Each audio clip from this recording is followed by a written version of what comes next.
Hello guys. Welcome to my channel where stories filled with revenge, moral lessons and love are told. If you love stories that make you feel, that challenge your thoughts, and that remind you of life's hidden lessons, then this one is for you. Don't forget to like, share with your friends, and subscribe, because more powerful stories are always coming. I had always thought of myself as a patient man, someone who could roll with Clarissa's chaos, her unpredictable nature, her reckless sense of humor.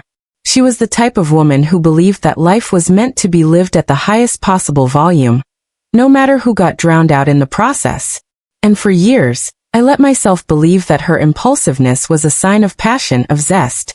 But on that chilly spring morning in Stockholm, standing alone at the central station with my suitcase at my feet, and no clue where my wife had gone, I finally understood how wrong I had been.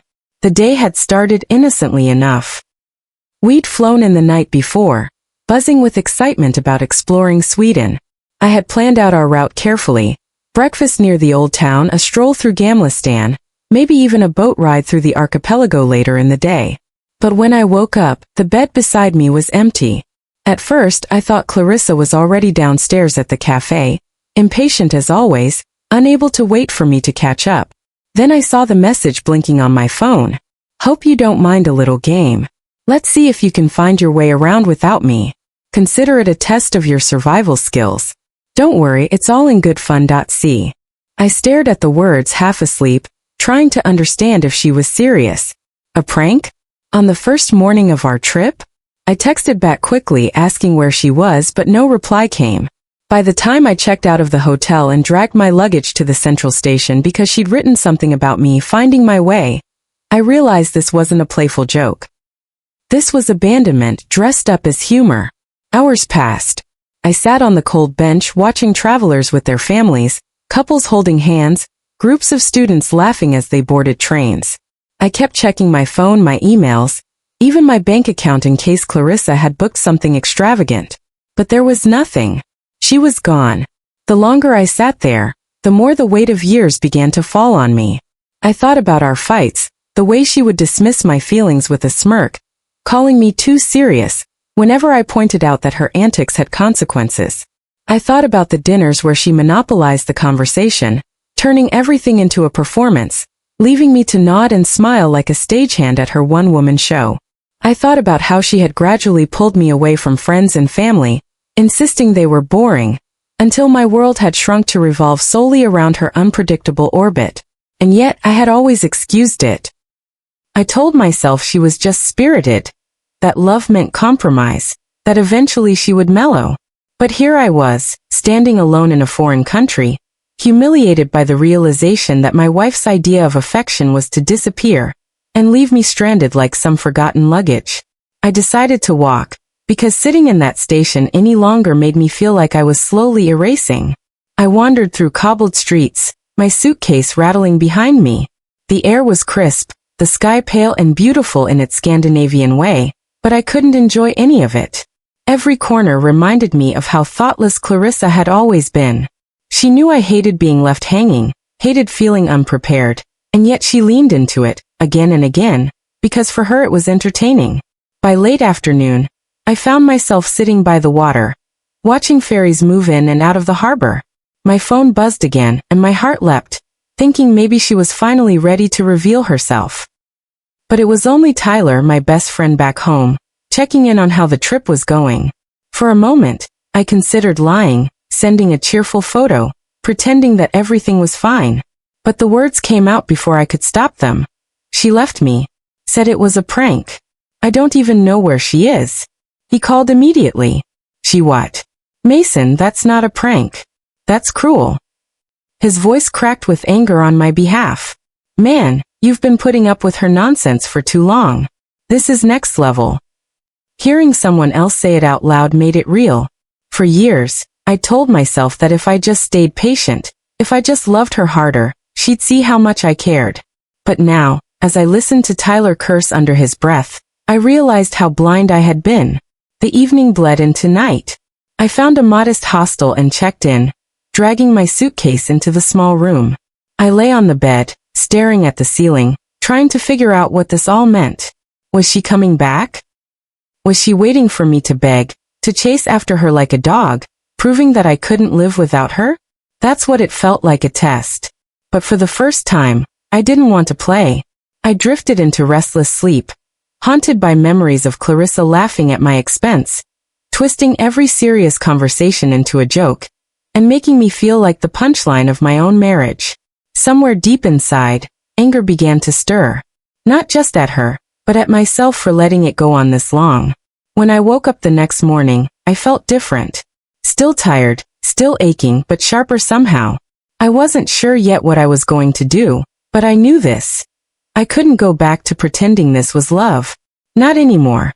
The next morning, I woke to the faint hum of voices outside the hostel window, the sound of cyclists gliding past, and the smell of fresh bread drifting in from a bakery across the street. For a moment, I forgot the ache in my chest, the reality of being stranded in a foreign city. But then my eyes fell on my silent phone, and the bitterness returned. Clarissa still hadn't called, hadn't texted. She had vanished, and somehow expected me to laugh about it later, like all her other cruel jokes. I left the hostel with no clear plan. My suitcase felt heavier than usual, the wheels catching against cobblestones as I pulled it aimlessly through the streets of Stockholm.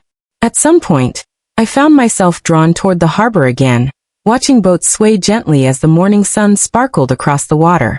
I sat down on a bench, trying to clear my mind, when a voice interrupted my thoughts. "You look lost." I turned, and there she was. A woman in her early 30s, blonde hair tied in a loose braid, eyes the color of the Baltic Sea. She was holding a netted bag with groceries, a small loaf of bread sticking out the top. "I guess I am," I admitted. She smiled, but it wasn't the kind of smile meant to mock or judge. It was warm, patient.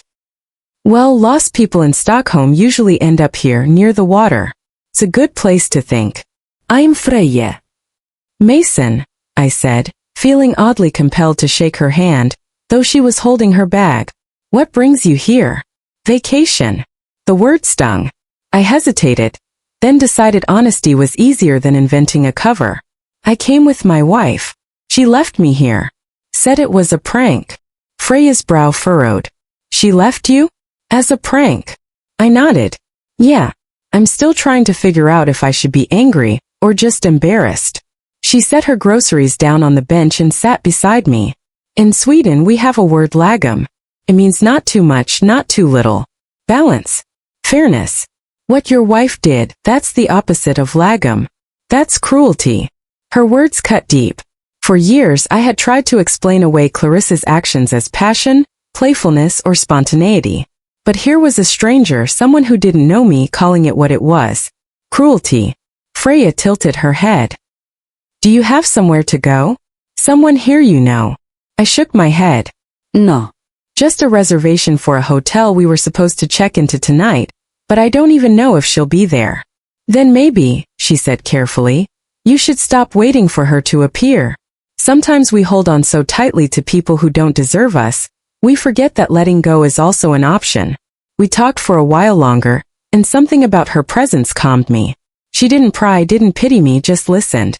Before she left, she scribbled an address on a small slip of paper. "If you need company, come by tomorrow. My friends are having a little gathering by the water. Nothing fancy. Just food, music, laughter. Balance, you know." I folded the paper carefully and slipped it into my pocket, unsure why it mattered so much. That night, back at the hostel, I couldn't stop thinking about her.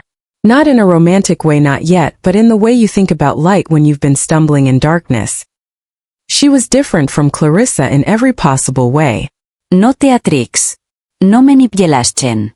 Just honesty. The next day, curiosity pulled me toward the address Freya had given me. It turned out to be a small pier where a group of people were setting up blankets and baskets. Freya spotted me and waved, her smile genuine. "You came." I nodded awkwardly. I wasn't sure if I'd fit in. "You will," she said with certainty. "Come. Let me introduce you." Her friends were a mix of scientists, artists, and students. They welcomed me without hesitation, offering me bread, cheese, and warm cider. I sat on the blanket listening to their conversations, and for the first time in years I felt included. Not tolerated, not managed, not silenced. Included. Freya leaned toward me. See? Balance. Everyone here gives and takes. No one takes too much space. That's lagom. I thought about Clarissa, about how every room she entered tilted toward her, demanding attention, demanding laughter at her jokes, demanding energy I no longer had to give. She had taken and taken until I barely recognized myself. And now, in the quiet hum of this Swedish afternoon, I realized just how much I had lost to her chaos. Later, Freya walked me partway back to the hostel. The streets were lit with soft golden lamps, the air cool against our faces. I don't know what you'll do next, she said. But whatever it is, don't let her convince you this was love. Love doesn't humiliate. It doesn't abandon me. I swallowed hard, her words echoing in the hollow places Clarissa had carved inside me. Thank you, I said quietly. Don't thank me, she replied. Just remember what balance feels like. And don't settle for less. That night, lying in bed, I made a decision. For the first time in years, I wasn't going to let Clarissa's whims dictate my life.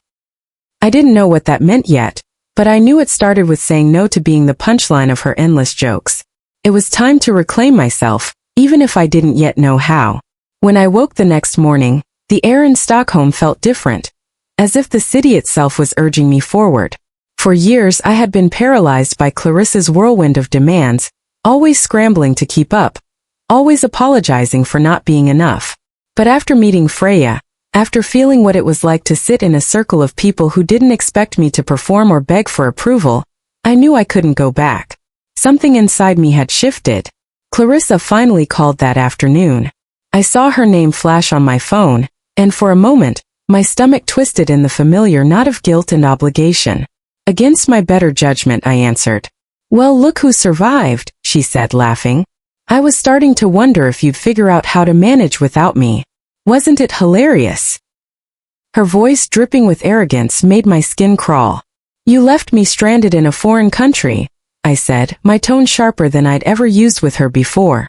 I spent 2 days not knowing where you were. That's not hilarious, Clarissa. That's cruel. She snorted. Oh, come on. You're so dramatic. Everyone needs a little shake-up sometimes. I was just teaching you how to loosen up. No, I said firmly. You were teaching me that you don't care about me. That humiliating me is more important than loving me. There was silence on the other end, a silence I'd never heard from her before. She was used to me folding, apologizing, begging her to see my side. But not this time. Mason, don't be ridiculous. You know I love you, she said finally, her voice hardening. You're just too sensitive to understand my humor. I felt something inside me break free. No, Clarissa. I understand perfectly. You call it humor, but it's cruelty dressed up as a joke. You've been doing it for years and I let you. But not anymore. I'm done. Her gasp was sharp, disbelieving. You're what? Done. Don't be stupid. You need me. Without me, you're nothing. Those words might have crushed me once. But now I thought of Freya's calm voice telling me that love doesn't abandon, that balance matters. I thought of Tyler's anger on my behalf, of Beth's constant warnings I had ignored. I thought of the way my chest had felt lighter after just one day without Clarissa's shadow looming over me. I'm filing for divorce, I said, my voice steady. You can tell your jokes to someone else. I'm finished being the punchline. Her voice erupted in rage, but I didn't hear the details. I ended the call, blocked her number, and for the first time in years I felt free. The weeks that followed were a blur of paperwork, lawyers, and angry messages I never bothered to read. Clarissa tried to spin the story, telling her friends and colleagues that I was boring, weak, incapable of handling her energy. But the truth had a way of leaking through. People began to see her patterns, the way she used everyone around her as props in her endless comedy routine. Invitations stopped coming. Her professional circle grew colder. Without her audience, her spotlight dimmed. Meanwhile, my world was expanding. I spent more time with Freya and her friends, learning to appreciate the simplicity of balanced relationships. No one demanded, no one manipulated, no one left anyone stranded for a laugh. Instead, there was conversation, laughter that wasn't at someone's expense, and a sense of belonging I had almost forgotten was possible. Freya invited me to join her on a trip to a remote island in the archipelago where she was conducting marine research. At first, I hesitated and part of me still felt guilty for moving forward while the ink on my divorce papers was barely dry. But she reminded me, healing doesn't follow a calendar. Sometimes the best way to heal is to live. So I went. The island was breathtaking. A sweep of pine forests and rocky shores where the sea met the sky in endless blue. I spent hours helping her collect samples, listening as she explained the fragile balance of marine ecosystems. The more I listened, the more I realized how similar her work was to the lesson I needed in my life. Balance, respect, reciprocity. Everything Clarissa had denied me, I was rediscovering here. One evening, as the sun sank low and painted the horizon in shades of gold and crimson, Freya turned to me and said, "You look different now. Lighter. Like you finally remembered who you are." I smiled, a genuine smile that reached my eyes. I think I did. And I don't ever want to forget again. By the time my divorce was finalized, I had already made my decision. I wasn't going back to the life I'd had before.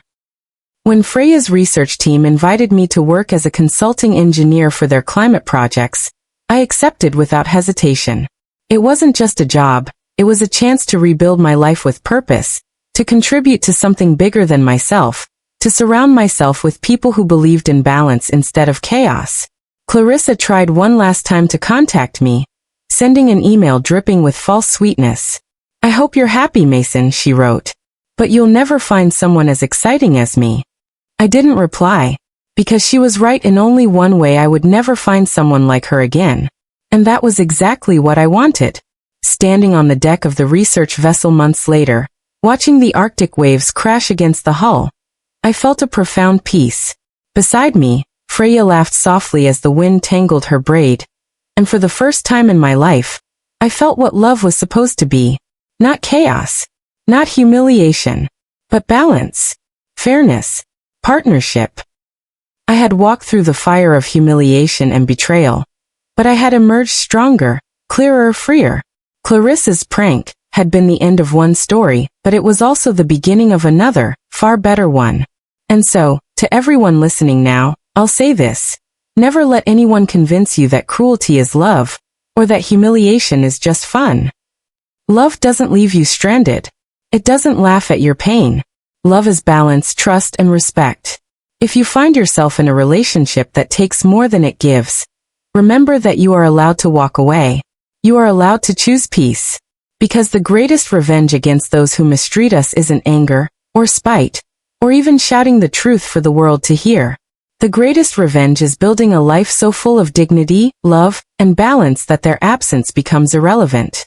So my friends, if this story touched you, don't forget to like the video, subscribe to the channel, and share it with your friends. Drop a comment below about what you've learned. Maybe it will help someone else who feels trapped in the wrong kind of love. Together, we can remind each other that balance isn't just a Swedish word, it's a way of life. Moral lesson: true love is never a performance built on humiliation. It is balance, respect, and mutual care. Choosing dignity over chaos is not weakness, it is the strongest step toward freedom.